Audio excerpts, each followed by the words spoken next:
2025 সালের এসএসসি ও সমমান পরীক্ষার পাশের হার ছিল 68.45%। গত বছরের তুলনায় এবারের এসএসসি পরীক্ষার ফলাফল আরও দুর্বল।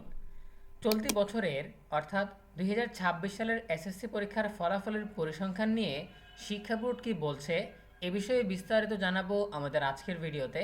যারা এখনও আমাদের চ্যানেলটিকে সাবস্ক্রাইব করনি তারা এখনই সাবস্ক্রাইব করে রাখো, তাহলে পড়াশোনার সকল তথ্য এবং পরামর্শ সবার আগে পেয়ে যাবে। চলতি বছরের মাধ্যমিক স্কুল সার্টিফিকেট এসএসসি ও সমমান পরীক্ষার ফলাফল প্রস্তুতের কাজ এখন প্রায় শেষ পর্যায়ে।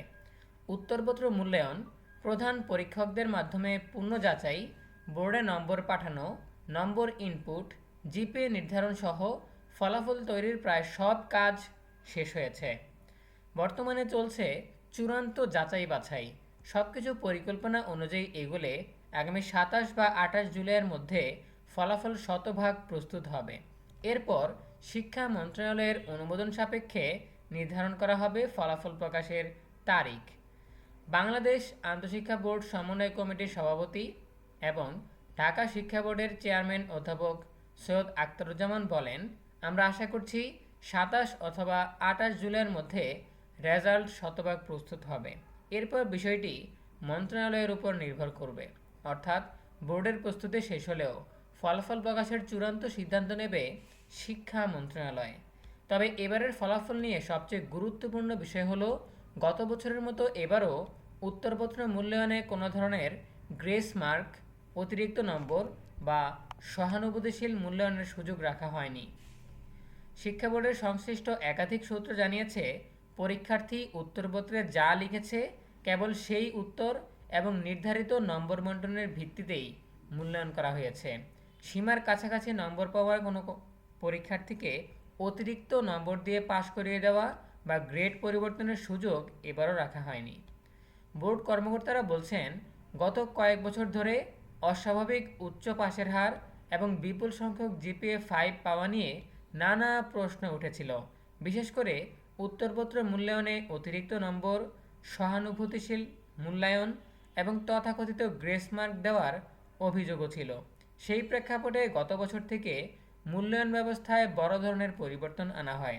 উদ্দেশ্য ছিল ফলাফলে যেন শিক্ষার্থীর প্রকৃত শেখার সক্ষমতাই প্রতিফলিত হয়, কৃত্রিমভাবে সাফল্যের হার বাড়ানো নয়। এবারও সেই নীতিতেই অনড় থেকেছে শিক্ষা বোর্ডগুলো। নাম প্রকাশ না করার শর্তে ঢাকা শিক্ষা বোর্ডের এক কর্মকর্তা বলেন, আমরা এবারও যা লিখেছে তাই নম্বর নীতিতে খাতা মূল্যায়ন করেছি। কোথাও গ্রেস মার্ক বা অতিরিক্ত নম্বর দেওয়ার সুযোগ রাখা হয়নি। পরীক্ষার্থীরা যে উত্তর লিখেছে তার ভিত্তিতেই নম্বর দেওয়া হয়েছে। ফলে ফলাফলেও তার সরাসরি প্রতিফলন দেখা যাবে। আরেক কর্মকর্তা জানান, ফলাফল প্রস্তুতের অধিকাংশ কাজ শেষ হলেও এখনও চূড়ান্ত যাচাই বাছাই বাকি রয়েছে।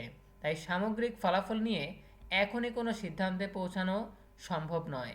ফলাফলের সব তথ্য চূড়ান্ত হওয়ার পরই শিক্ষা মন্ত্রণালয়ের অনুমোদনের জন্য পাঠানো হবে। এদিকে বিভিন্ন মহলে এবারের সম্ভাব্য পাশের হার ও জিপিএ 5 নিয়ে নানা আলোচনা চলছে। শিক্ষা বোর্ডের একাধিক সূত্রের দাবি, প্রাথমিকভাবে যে চিত্র পাওয়া যাচ্ছে তাতে ফলাফল গত বছরের তুলনায় আরও কিছুটা দুর্বল হতে পারে। তবে তারা বলছেন, এটি কেবল অভ্যন্তরীণ পর্যায়ের একটি প্রাথমিক ধারণা, কোনোভাবেই চূড়ান্ত পরিসংখ্যান নয়। এ বিষয়ে প্রশ্ন করা হলে বোর্ড চেয়ারম্যান অধ্যাপক সৈয়দ আখতারুজ্জামান বলেন, এই তথ্যটি সঠিক নয়। এই বিষয়টি এখন আমরা নিজেরাও বলতে পারি না। ফলাফল প্রকাশের হয়তো 2 ঘন্টা আগে নিশ্চিতভাবে বলা সম্ভব হবে। এর আগে আমরা চেয়ারম্যানরাও জানি না কত শতাংশ পাস হবে। তবে কঠোর মূল্যায়নের প্রভাবে 2025 সালের এসএসসি ও সমমান পরীক্ষায় পাশের হার নেমে আসে 68.45%, যা আগের বছরের তুলনায় 14.59% কম এবং টানা 16 বছরের মধ্যে সর্বনিম্ন ছিল। ওই বছর 19,28,181 জন পরীক্ষার্থীর মধ্যে পাশ করেছিল 13,06,426 জন। একই সঙ্গে জিপিএ 5 পাওয়া শিক্ষার্থীর সংখ্যা কমে দাঁড়ায় 1,39,032 জনে, যা আগের বছরের তুলনায় 43,000-এরও কম ছিল। তখন বোর্ড কর্মকর্তারা জানিয়েছিলেন, বিশেষ করে ইংরেজি ও গণিত বিষয়ের বিপুল সংখ্যক শিক্ষার্থী অকৃতকার্য হওয়ায় সামগ্রিক ফলাফলের উপর বড় প্রভাব পড়ে। একই সঙ্গে কঠোর মূল্যায়ন নীতিও পাসের হার ও জিপিএ-5 কমে যাওয়ার অন্যতম কারণ হিসেবে সামনে আসে।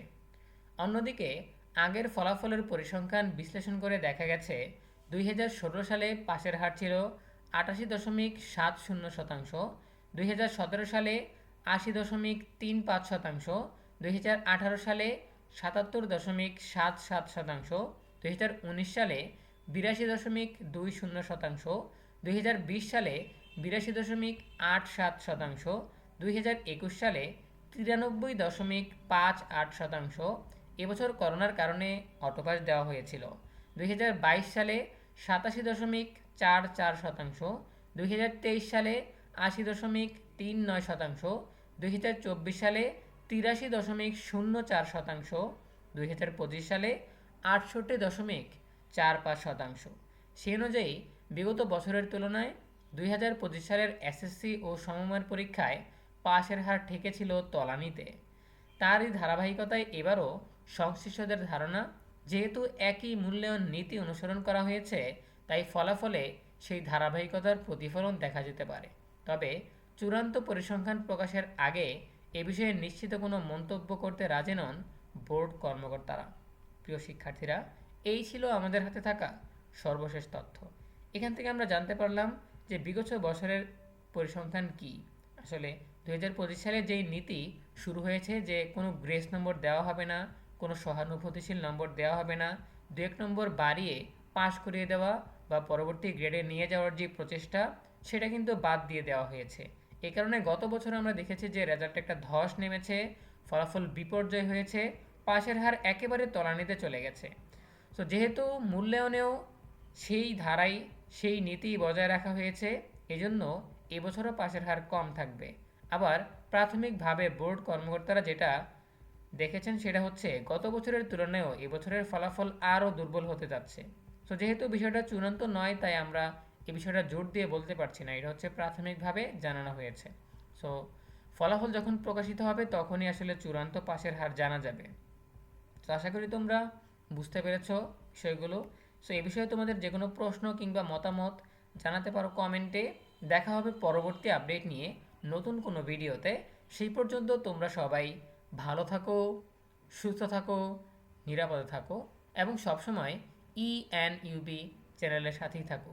তোমরা যারা ফলাফল প্রত্যাশী আছো, তোমাদের সকলের জন্য অনেক অনেক শুভকামনা রইল। ধন্যবাদ সবাইকে।